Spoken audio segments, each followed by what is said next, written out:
कल्पना कीजिए एक ऐसी दुनिया जहां आज के शेर और हाथी सिर्फ बौने लगते, जहां हवा में उड़ते थे राक्षसों जैसे पंखों वाले जीव और धरती पर घूमते थे पहाड़ जितने बड़े शिकारी। यह कोई फिल्मी कहानी नहीं, यह हमारा अतीत है। एक ऐसा अतीत जिसमें राज करते थे डायनासोर। ये कोई मामूली जीव नहीं थे, कुछ इतने विशाल कि एक झटके में पूरा जंगल चीर सकते थे, कुछ इतने तेज कि एक सेकंड में शिकार को धराशायी कर सकते थे। लेकिन फिर एक दिन कुछ ऐसा हुआ जिसने इन महान शासकों का वजूद हमेशा के लिए मिटा दिया। क्या सच में एक उल्का ने डायनासोर का अंत कर दिया, या इसके पीछे छिपा है कोई और रहस्य? आज हम खोलेंगे डायनासोर के जन्म से लेकर उनके विनाश तक के सारे रहस्य। एक ऐसी यात्रा जो आपको करोड़ों साल पीछे ले जाएगी। ट्रायसिक युग पृथ्वी के भूवैज्ञानिक इतिहास का एक बेहद महत्वपूर्ण समय था, जो आज से लगभग 25 करोड़ साल पहले शुरू हुआ और 20 करोड़ साल पहले समाप्त हो गया। यह वह दौर था जब पहली बार डायनासोरों का जन्म हुआ और धीरे धीरे उन्होंने पृथ्वी पर अपना वर्चस्व स्थापित करना शुरू किया। ट्रायसिक युग मेसोजोइक युग का पहला चरण था। इस युग के पहले पर्मियन महाविलुप्ति हुई थी, जिसमें लगभग 95% समुद्री और 70% स्थलीय जीव समाप्त हो गए थे। यह इतिहास की सबसे भयानक प्रलय में से एक थी, जिसके बाद जीवों को नए सिरे से विकसित होने का मौका मिला। सबसे पहले डायनासोर लेट ट्रायसिक युग लगभग 23 करोड़ साल पहले धरती पर प्रकट हुए थे। एओरैप्टर अब तक के सबसे पुराने ज्ञात डायनासोरों में से एक। यह छोटा और मांसाहारी था, जो अर्जेंटीना में पाया गया है। हर्रेरासोरस दक्षिण अमेरिका का एक तेज गति से दौड़ने वाला शिकारी, जिसे सबसे पहले शुरुआती थेरोपोड में गिना जाता है। स्टोरिकोसारस ब्राजील में पाया गया एक छोटा प्रारंभिक थेरोपोड डायनासोर है। सैटर्नालिया एक शुरुआती सौरोपोडोमॉर्फ लंबी गर्दन वाले डायनासोर का पूर्वज कहा जाता है, जो ब्राजील में पाया गया। न्यायासोरस यह संभवतः अब तक का सबसे पुराना डायनासोर था। यह डायनासोर का करीबी पूर्वज था, जिसे तंजानिया में खोजा गया है। ये प्रारंभिक डायनासोर आमतौर पर छोटे और 2 पैरों पर चलने वाले जीव थे, जबकि बाद में विकसित डायनासोर विशाल आकार के हो गए। जुरासिक युग पृथ्वी के भूवैज्ञानिक इतिहास का मेसोजोइक युग का दूसरा और सबसे प्रसिद्ध चरण था। यह युग लगभग 20 करोड़ साल पहले शुरू हुआ और 14.5 करोड़ साल पहले समाप्त हो गया। यह वही दौर था जब डायनासोरों ने पूरी तरीके से पृथ्वी पर अपना वर्चस्व स्थापित कर लिया था। जुरासिक युग की शुरुआत ट्रायसिक जुरासिक महाविनाश के बाद हुई। इस विनाश में कई जीव विलुप्त हो गए, लेकिन डायनासोर बच गए और तेजी से विकसित होने लगे। अब पृथ्वी पर डायनासोरों का असली स्वर्ण युग शुरू हो चुका था। इस युग में पृथ्वी पर बहुत गर्म और आर्द्र वातावरण था, जिससे विशाल जंगल और घने वर्षावन विकसित हो गए। पैंजिया महाद्वीप लॉरेशिया और गोंडवाना जैसे 2 बड़े महाद्वीपों में टूट गया। पृथ्वी पर विशाल नदियां, दलदल, झीलें और समुद्र बन रहे थे। इस युग में सबसे बड़े शिकारी डायनासोर विकसित हुए।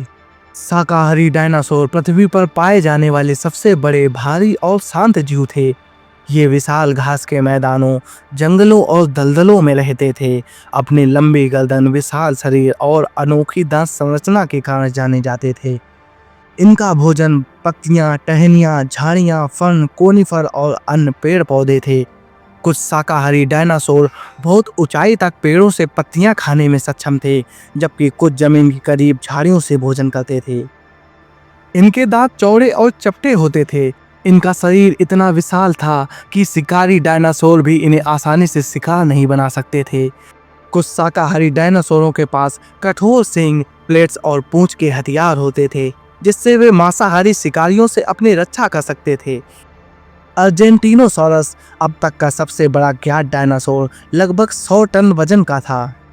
शाकाहारी डायनासोर आमतौर पर झुंड में रहते थे ताकि वे शिकारी से बच सकें। जुरासिक युग को सबसे विशाल शाकाहारी डायनासोरों का स्वर्ण युग कहा जाता है। मांसाहारी डायनासोर पृथ्वी पर सबसे खतरनाक और प्रभावशाली शिकारी जीव थे। इनका प्रमुख भोजन अन्य छोटे और बड़े जीव थे, जिनमें शाकाहारी डायनासोर भी शामिल थे। इनका शरीर तेज, मजबूत और मांसाहारी जीवन शैली के अनुकूल था। मांसाहारी डायनासोरों के पास तीव्र गति, शक्तिशाली पंजे, दांतों की धार और बड़ी नुकीली हड्डियां होती थी, जो उन्हें अपने शिकार को पकड़ने और मारने में मदद करती थी। टायरानोसोरस रेक्स, जो बेहद तेज था और एक घातक शिकारी था, जिसे टी-रेक्स भी कहा जाता है। इन डायनासोरों के पास बहुत बड़े और तेज दांत होते थे, जिनसे वे अपने शिकार का मांस खा सकते थे। मांसाहारी डायनासोरों का विकास जुरासिक युग में हुआ और वे क्रेटेशियस युग के अंत तक धरती पर राज करते रहे।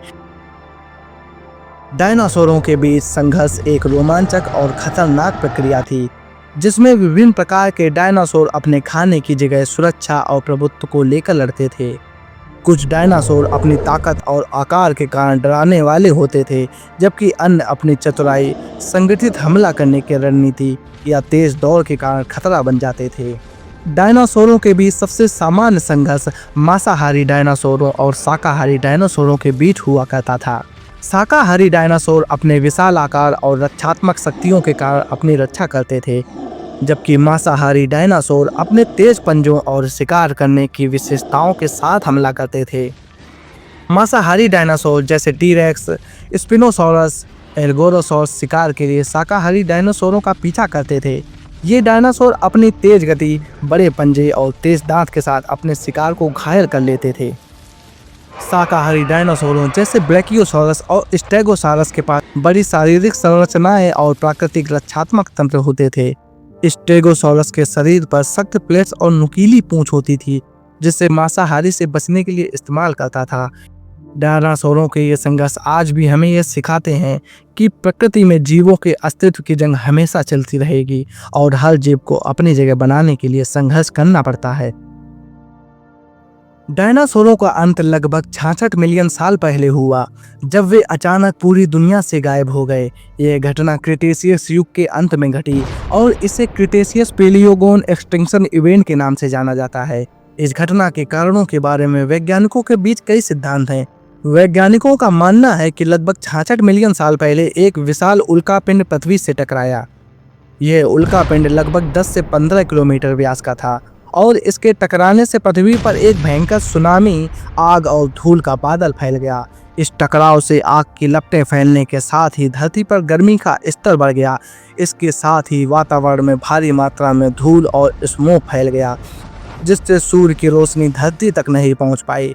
इससे ग्लोबल तापमान में तीव्र गिरावट आई और यह न्यूक्लियर सर्दी जैसा प्रभाव पैदा करने लगा। सूर्य की रोशनी की कमी से पौधों की वृद्धि रुक गई, जिससे शाकाहारी डायनासोरों की खाद्य श्रृंखला प्रभावित हो गई और धीरे धीरे मांसाहारी डायनासोर भी प्रभावित होने लगे।